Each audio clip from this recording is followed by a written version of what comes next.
Thank you for taking the time to view this tutorial video on the Repository for Software Attestations and Artifacts, or RSAA. In this video, we will cover various aspects of the application, including what the repository was built for, account creation and login, page navigation, comments and statuses, uploading and downloading, resources. We will also instruct you how to submit questions and requests for RSAA functionality. RSAA was developed by CISA and released in March of 2024 in support of OMB memos M2218 and M2316. The application acts as a central repository for all software producers who wish to do business with the U.S. federal government to store their attestations and artifacts, affirming that those software producers are abiding by secure software development practices. In order to access RSAA, you will need to have an account. After hitting I understand to accept the privacy notice, you will be presented with a screen asking you to log in if you have an account already, or to create an account.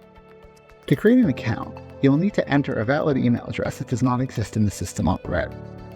Once you have done so, you will be required to fill in additional information, including your name, desired account type, agency or software producer that you are affiliated with, and a justification. Once you click Submit for review, an Okta account will be provisioned for you, and you'll need to access your email to complete your account setup.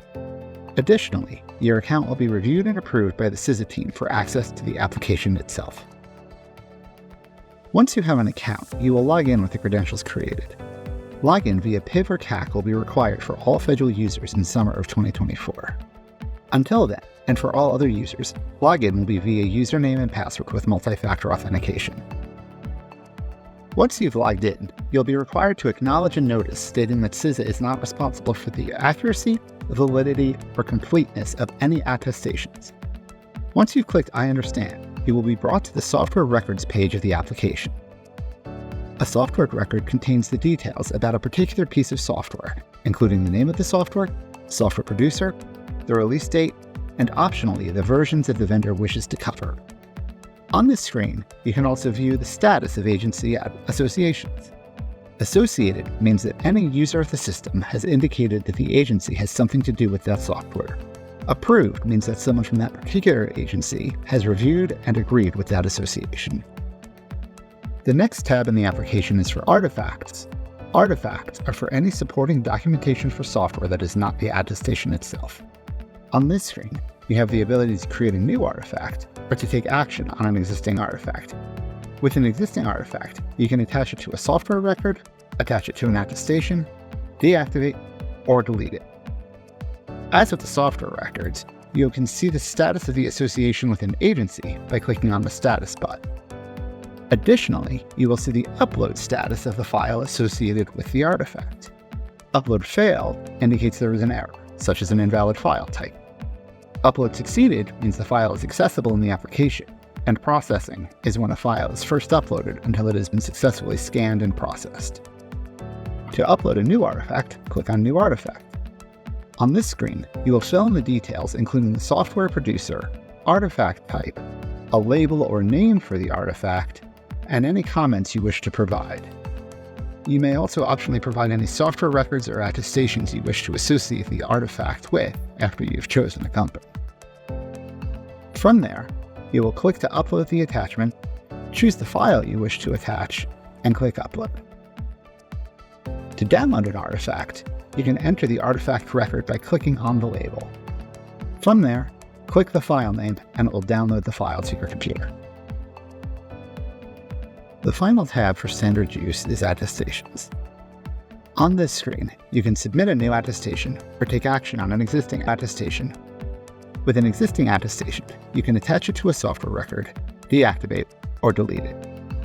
You will see the upload status of the file associated with the attestation. Again, upload failed indicates there is an error, upload successful means the file is accessible in the application, and processing is when a file is first uploaded until it's been successfully scanned and processed.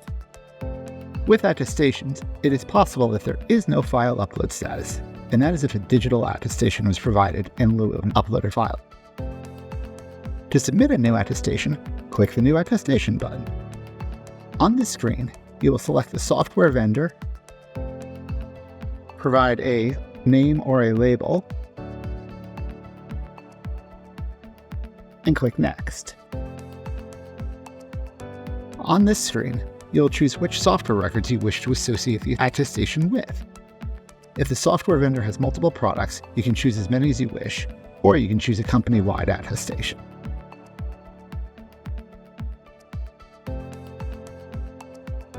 After clicking Next, you will have the option to attach any artifacts that have already been created by that vendor, or create a new one by clicking Upload Artifact. Finally, you will have the choice to upload an attestation file, or choose to digitally sign the attestation form. Please note, only software vendors have the ability to digitally sign the attestation. Any other role is only able to state that a third-party assisted organization has approved the form. From there, click Done, and the attestation will be submitted. To download an attestation, click on the label of an existing attestation. From there, click on the File Digital Signature tab, click on the name of the file, and that file will be downloaded. Please note that digital attestations cannot be downloaded. As a federal user, you have the ability to change the status on software records associated with your agency. If you go into a software record linked to your agency, you can unassociate that record, mark it as in review, flag it, approve it, or reject it. In review means a decision has not been made yet, but the agency is looking at it. Flagged is if there is an issue that needs to be resolved, and rejected is if the agency does not accept the attestation. One other function that is common across software records, artifacts, attestations, and some other forms in the application is the ability to leave and review comments. Any user of the system can provide or review feedback by clicking on the chat bubble icon. These comments are associated solely with the item they are linked to, so a note on an attestation will not be seen by looking at the software record, for instance. Thank you for watching this video. You should now be able to successfully navigate and use RSAA, understand the difference between software records, artifacts, and attestations, and understand what the status indicators mean on each page. For more assistance, you can find the RSAA user guide and email address by navigating to www.cisa.gov, searching for RSAA, and choosing the user guide. If there is anything you feel was not covered in this video, please direct your comments to the links located on this page. Thank you again.